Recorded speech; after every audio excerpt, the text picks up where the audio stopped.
Morning ulit. Ito, update ko kayo sa panahon. 6:06 ang umaga ngayon dito sa Solano. Ayan, oh. Labas na labas ni araw. Pero,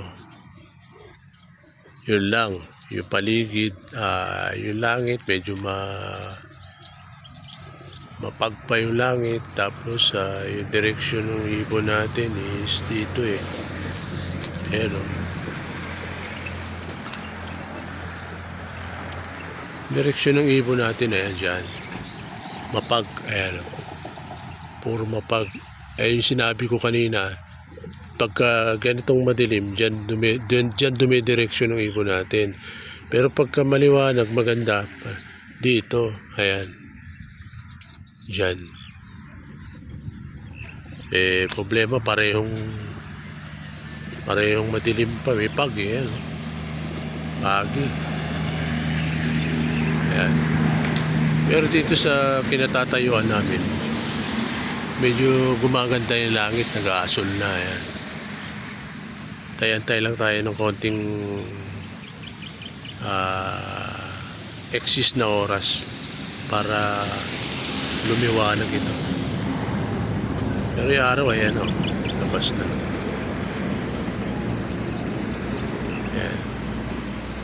Himala nga pati nga yung bagabag, ayan o, nasisikatan ng araw.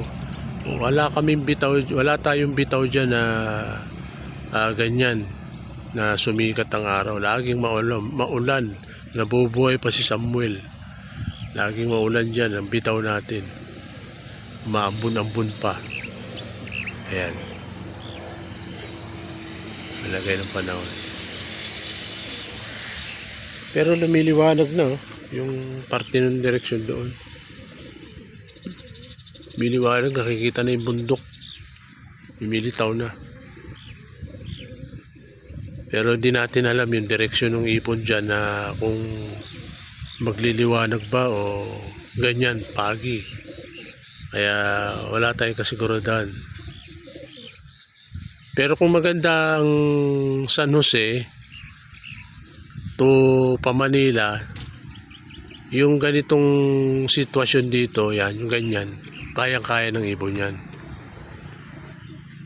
Yung bundok medyo may pag din yung sa ibabaw ng bundok, pero gumaganda na siya. Ayan.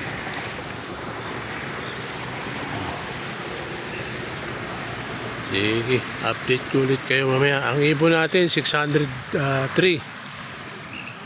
Salamat.